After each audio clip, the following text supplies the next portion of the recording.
Hi friends, வணக்கம். Welcome to தினப்படி சமையல். இன்றைக்கி நம்ம பார்க்க போகிறது ஒரு ட்ரெடிஷ்னலான டிஃபன் வெரைட்டி. இது பேர் பச்சமா பொடி உப்புமா. நம்ம ஜென்ரலாக ரவை உப்புமா, அரிசி உப்புமா பண்ணுற மாதிரி இது அரிசி மாவுலேயே பண்ணக்கூடிய ஒரு உப்புமா. இது ரொம்ப டேஸ்ட்டாக இருக்கும். இப்போ வாங்க இது எப்படி பண்ணுறது பார்க்கலாம்.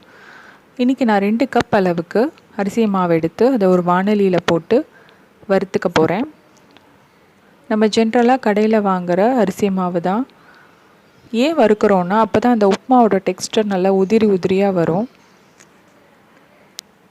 இப்போது நம்ம அதுக்கு நடுவில் புளி தண்ணி கரைச்சி வச்சுக்கலாம். ஒரு பெரிய எலுமிச்சம்பழம் சைஸுக்கு புளி எடுத்து அதை நல்லா ஊற வச்சு அதுலேருந்து 1.5 கப் அளவுக்கு நான் இன்றைக்கி புளி தண்ணி எடுத்துட்டுருக்கேன். 2 கப் அரிசி மாவுக்கு 1.5 கப் புளி தண்ணி கரெக்டாக இருந்தது. இப்போ இந்த மாவு வறுபட்டுருக்குன்னு எப்படி செக் பண்ணணுன்னா, இந்த மாதிரி கொஞ்சமாக அரிசி மாவு எடுத்து அதை ஒரு லைன் மாதிரி வரைஞ்சி பார்க்கலாம். கண்டினியூஸாக ஸ்மூத்தாக அந்த லைன் வந்ததுன்னா அது நல்லா வறுபட்டுருக்குன்னு அர்த்தம். அப்படி வரலைன்னா திருப்பி கொஞ்சம் நேரம் போட்டு நம்ம வறுத்துக்கலாம். கலர் சேஞ்ச் ஆகக்கூடாது. இப்போ இதை நல்லா ஆற வச்சுட்டு இதோட கூட நம்ம அந்த புளி தண்ணி கரைச்சி வச்சுருந்தோம் இல்லையா, அதில் கொஞ்சமாக மஞ்சள் தூளும் உப்பும் போட்டு நல்லா கலந்துக்கலாம். இது மோர்லேயும் பண்ணுவாங்க, புளி தண்ணி விட்டு பண்ணுவாங்க. ரெண்டுமே நல்லாயிருக்கும்.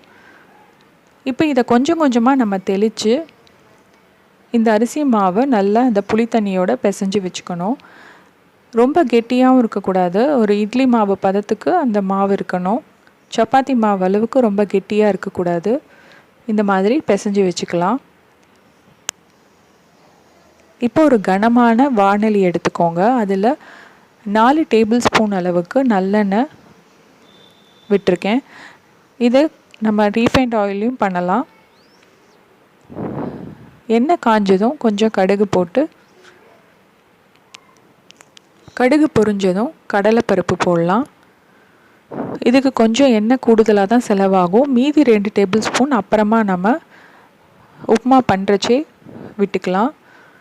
இப்போது உளுத்தம்பருப்பும் போட்டு நல்லா வறுத்துக்கலாம். கொஞ்சமாக கருவேப்பிலை,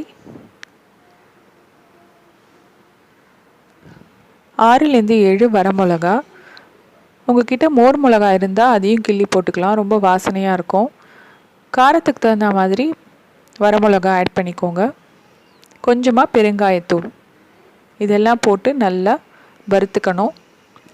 இப்போ பருப்போட கலர் சேஞ்ச் ஆனவுடனே நம்ம பிசைஞ்சு வச்சுருந்த மாவு இருக்கு இல்லையா, அது எல்லாத்தையும் போட்டு நல்லா இந்த மாதிரி நல்லா மசிச்சு விட்டுக்கணும். முதல்ல பார்க்குறச்சே இந்த மாதிரி கெட்டியாக தான் இருக்கும்.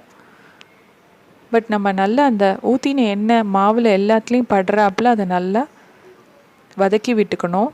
கொஞ்ச நேரத்தில் நமக்கு மாவு உதிராக வர ஆரம்பிக்கும். இப்போ பாருங்கள், இந்த மாதிரி நம்ம பெரட்டி விட்டுக்கணும்.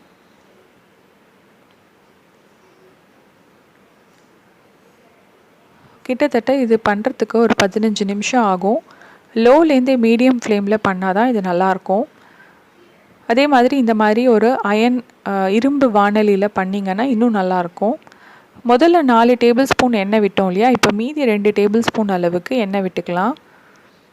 நம்ம இது என்றைக்காவது ஒரு நாளைக்கு சாப்பிட்றதுனால நம்ம இதை நல்லா தாராளமாக எண்ணெய் ஊற்றி பண்ணலாம். அப்போ தான் இதோட டேஸ்ட்டும் ரொம்ப நல்லாயிருக்கும்.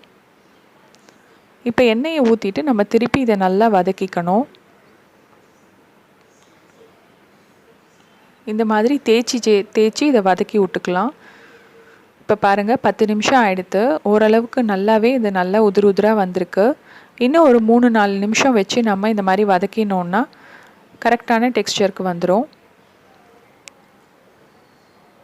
இப்போ பாருங்கள், நம்மளோட உதிர் உப்புமா, அதாவது பச்சமா பொடி உப்புமாவுன்னு சொல்லுவாங்க, உதிர் உப்புமாவுன்னு சொல்லுவாங்க, அது ரெடி ஆகிடுது.